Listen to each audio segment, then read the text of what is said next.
All right, I am going on to my third season riding the Tuareg 660 as not only my only adventure bike, but as my only motorcycle.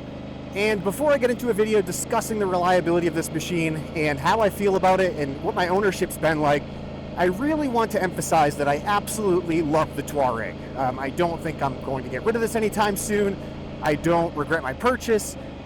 And if I had to get another adventure bike, I'd likely just end up getting another Tuareg. I really love this bike. I love where it is in the market. As a stock machine, this thing is absolutely phenomenal. But I am not going to pretend that this bike has no issues. Oh, a lot of loose gravel here. All right, first up, I'm going to be talking about all of the warranty work that I recently had completed on this machine. I did give a glimpse of what was going on here in a previous Tuareg reliability update that has been seen by maybe 7,500 people at this point in time, which is absolutely insane to think about. I kind of just walked around and talked about the Tuareg for 30 minutes, which is sort of what I like doing on YouTube. Next up, I will be talking about sort of common and recurring issues on the Tuareg.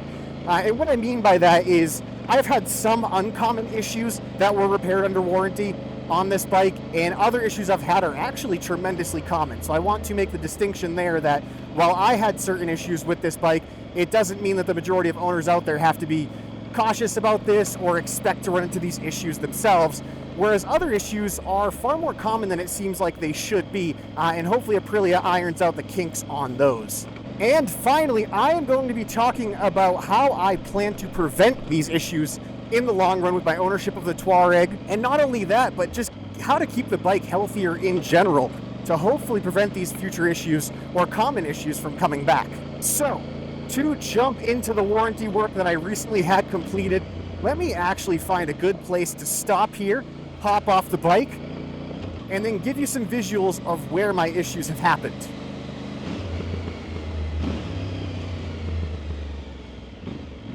This spot will have to do. All right, to go through my list here, to start simply, the recent fixes I had under warranty were numerous oil leaks, clutch cover gasket being replaced, oil breather gasket being replaced, water pump gasket being replaced, flywheel cover gasket being replaced. My coolant was flush and replaced, and my fuel level sensor, which was failing, was replaced.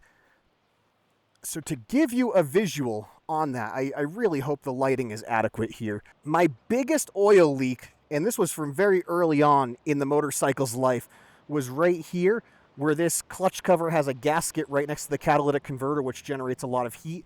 That seems to be the most common oil leak that the Tuareg 660 has. In addition to that, I had many other leaks, unfortunately. The stator plug here was sealed poorly and was consistently leaking. They did seal it, but it looks a little wet, so that issue might be back. It might be present once more. It should be easy for me to fix that on my own without worrying about warranty. I believe this entire gasket was replaced, and then the water pump gasket as well. Hopefully my camera angle is showing that adequately. And finally, my fuel level sensor was failing. And you may or may not know, but I believe the fuel level sensor is behind this plastic here and tucked up in there. It's a cylindrical thing that was failing as well and has been replaced under warranty. So let's hop back on the bike and get moving again, because I don't know what it looks like to you, but it's quite hot out here. And let's move on to the next portion of the video. So for better or for worse, my warranty on this bike is coming to an end. It is currently late May. I bought the bike in early June a couple of years ago. So in the beginning of June of this year, which is just a couple of weeks away, I will no longer have a warranty on the Tuareg 660. As far as the warranty issues I've had that were fixed under warranty, there are more than what I listed there. I had a brake lever issue, which was an electronic problem very early on to the ownership of the bike, but that is a very rare issue, and I've not found anybody else who had that on a Tuareg 660. I found people who had it on an RS 660, but that's a really, really rare issue. But the gasket issue I mentioned for the gasket by the clutch cover gasket, that's by the catalytic converter, and the fuel level sensor, those are both tremendously common issues. And when I say tremendously common, I don't have raw numbers. I don't have all of the data. But I work with 2 Aprilia dealerships and service departments in Colorado's Front Range, one in northern Colorado and one in southern Colorado. And both of those service departments mentioned to me that the issues with the clutch cover gasket and the issues with the fuel level sensor are quite common. The fuel level sensor in particular.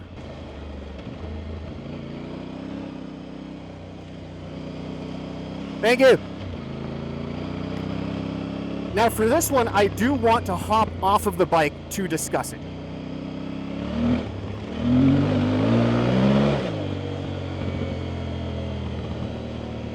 All right, let me get off the road here, go down this trail. Just want to be out of the way of traffic, and we will see. I'm going to take it easy because I have that 360 camera on the bike.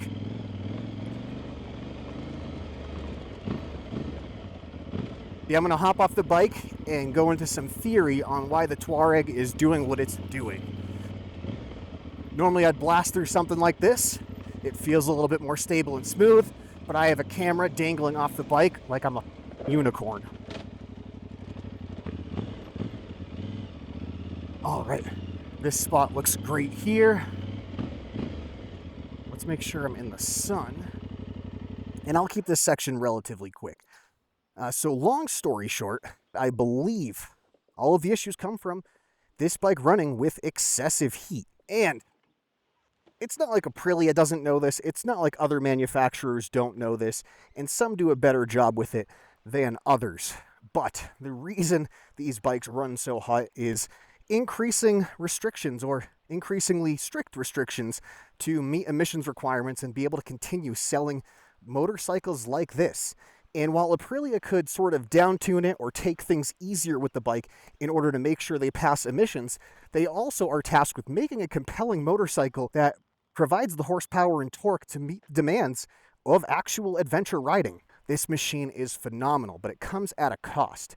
And that cost is this bike running exceptionally lean. Take all of the problems with the bike running too hot and then pair that with this extremely restrictive catalytic converter, another piece that helps them meet the increasing demand of emission standards. Previously in the video, I mentioned the clutch cover gasket, particularly this area right here, seems to be the most common failure on the Tuaregs that I'm seeing or that I've read in the forums or that I've seen in videos. And it seems a little beyond coincidental that that very restrictive catalytic converter is right there as well.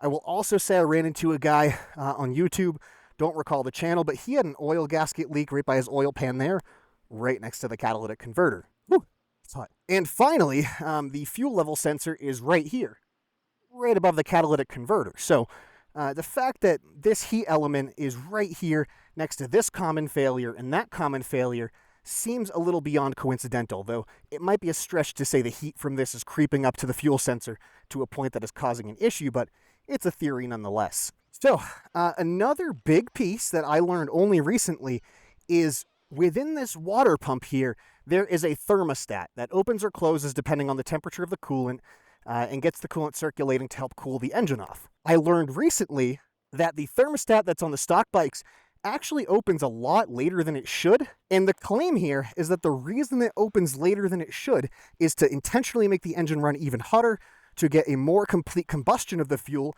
to again help with emissions requirements. So, quite a handful of individual pieces contributing to the bike running hotter, as well as the catalytic converter right there next to what seems to be the most common oil leak on the Tuareg 660. Another thing I'd like to mention is that for an engine to dissipate heat more effectively or efficiently, it has an easier time closer to sea level. The higher in altitude you are, the less efficient a vehicle is at heat dissipation. I mention that because all of my riding has been at or above 5,000 feet of altitude.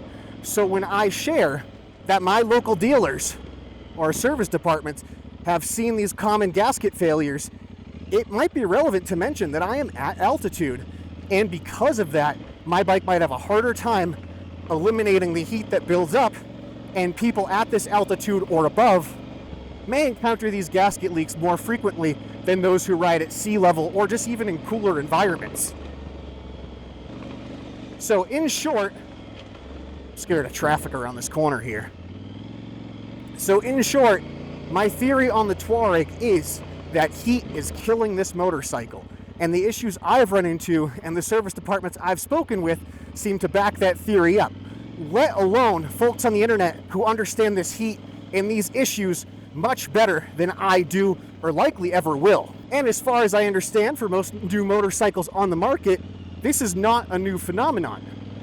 But the fact that it's now impacting, or very likely impacting, my Tuareg 660, and I no longer have a warranty on this bike, to have those repaired covered by someone other than myself, I just took this way because it's safer. I want to keep going this direction. My traction control is kind of screwing me up a bit.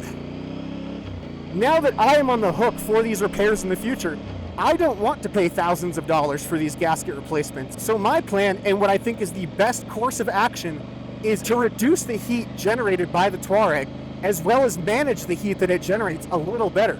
And this seems relatively cheap, and I say relatively when compared to the repairs that might be required if I don't do it, and it seems pretty easy. It also comes with the added benefits of increased performance, because without running too lean, if I have the correct air-fuel ratio, or at least as correct as it can be, which we already know it's not nearly as correct as it can be, the bike will perform better, it will be more responsive, and in theory, it should be significantly healthier. So the first thing that comes to mind for this, and this is likely the easiest for most people, though it does come at a cost, is tuning the stock motorcycle. And I'm familiar with tuning due to having a turbocharged car and having that tuned, and that really opened my mind up to what a car or engine's potential is and how limited they generally are from the factory. And this is for a number of reasons, so I'm not saying it's a bad thing, but it is crazy the additional performance you can dial out of a car that allows you to force air or additional air into your engine. Most people think you should just tune the bike if you get a full exhaust on there, otherwise just keep running it stock. I'd say that's a good idea if you currently have a warranty on the bike. Instead of passing people, let's just chill out and stop doing that. When you have a warranty on the bike, maybe you should avoid tuning, since that will likely void the warranty, but with mine ending, it's kind of time to take matters into my own hands and try to make the Tuareg a bit healthier. Another thing that can be done, and I will be doing this as well, is getting rid of that highly restrictive catalytic converter. I think the cheapest thing to do in the long run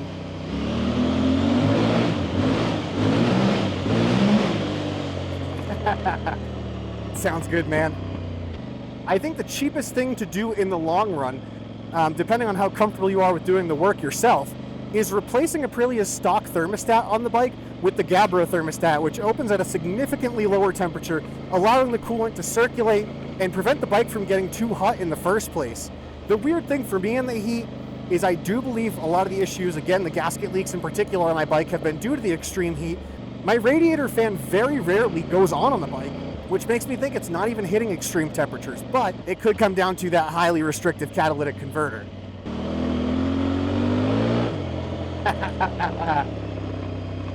So right now my bike is completely stock. It's got no tune on it. I'm contemplating putting a tune on the stock bike to see the difference that it makes, but it will be cheaper to just go straight to the tune that matches the hardware I'm getting, which is a decat exhaust system as well as the open air box mod, and I'm throwing a T12 rally filter in there to help with the open air box, and I'm very excited for that. It'll be much cheaper to wait until all the parts come in, I get that on the bike, and then tune it all at once. But for research's sake, as someone who's intimately familiar with the way their Tuareg behaves, I really am itching to put the tune on the stock bike to see what kind of difference I notice.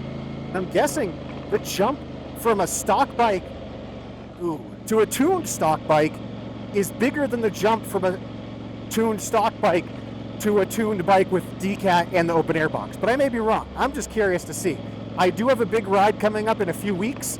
If I don't have all my parts in, I'm going to tune the bike because I don't want to do the big ride now that I have no more gasket leaks that I'm aware of, and generate heat to the extent that will make that come back and be an issue once more. So in that case, I will tune the stock bike and I will document that experience, but ideally I'd like to avoid doing that. I have made a mistake. I previously said that I thought the thermostat was the cheapest, most sensible option for someone who wants to keep their Tuareg a bit cooler, or maybe even other motorcycle they have. But I do have something even easier. And I've got reports from other motorcycles that this made a big difference. I didn't find any with the Tuareg that said this made a big difference, but not a huge deal there. I think this is a very real option for a lot of people. But I think the absolute cheapest thing that someone can do, you're good. Thank you. But the cheapest and easiest thing someone can actually do is drain roughly a quarter of their coolant in the motorcycle and replace it with distilled or as pure of water. And you'd have to be very careful with this as to not fuck up your motorcycle. Dropping about a quarter of the coolant and replacing it with distilled water. This should improve the cooling efficiency of the coolant. I haven't really researched it very thoroughly yet, but I have found reports of people doing it and saying that it made a significant difference for them. And these are folks who have done it on various motorcycles and actually measured the temperature that their motorcycles operate at and determined that it made a big difference. As far as I'm aware, you can do this for improvement with the stock coolant. As far as I'm aware, you can also do this as an improvement with an aftermarket coolant that performs a little bit better. But I think that's a really decent option if you understand what you're getting into and you understand what the potential risks are. Distilled water is very, very cheap. If you keep the stock coolant and do that fix, you're looking at dollars and a little bit of your time. This bridge is really cool, man.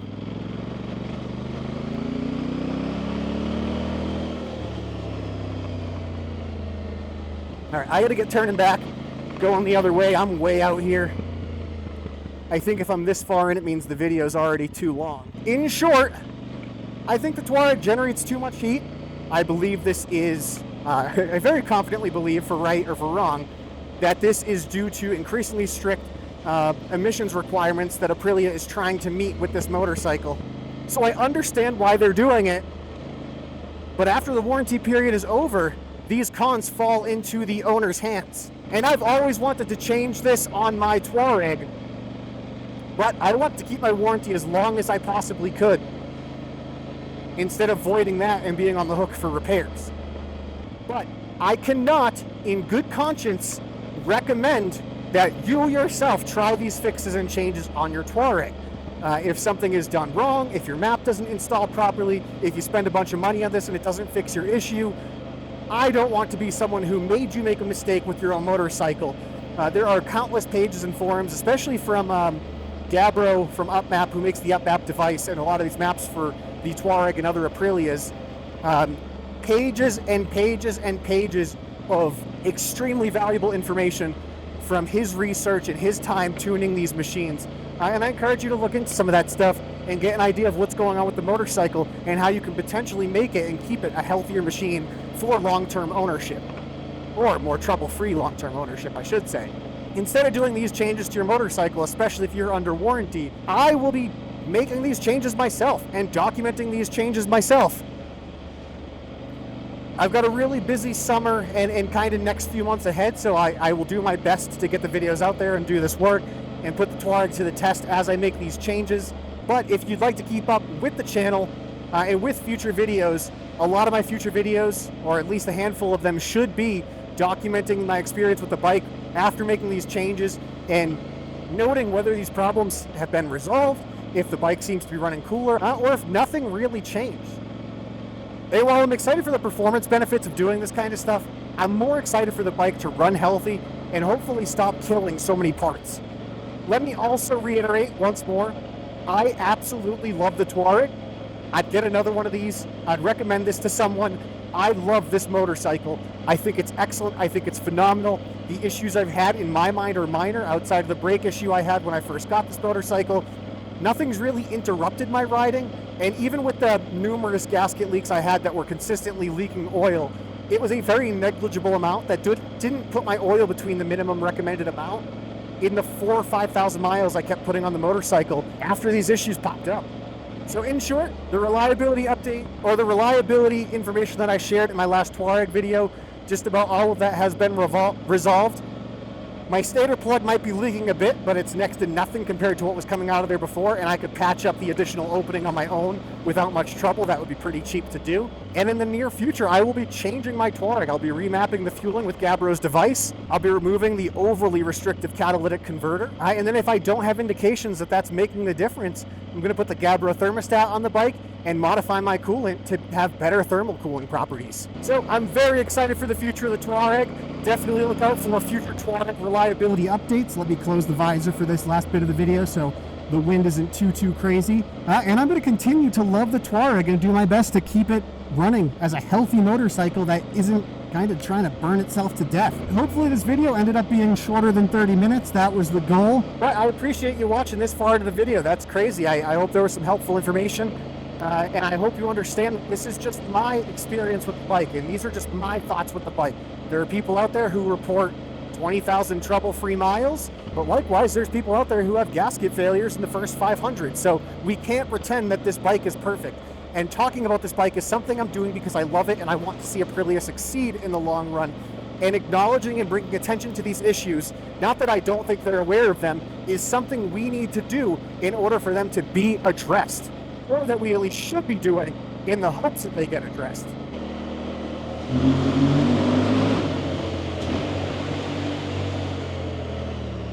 So, thank you again very much for watching this far into the video. Definitely look out for future adventure content, whether it's cool adventure rides, ooh, slippery, cool adventure rides, more Tuareg content. I will be making numerous changes beyond just the performance changes to the Tuareg in the near future, and I will upload a Tuareg V2 video to the channel as well. So, plenty of stuff on the way that I will be uploading as I have the time to record and do that. So, one final time, the 14th time, thank you very much for watching this far into the video, and I will see you in the next one. See you later.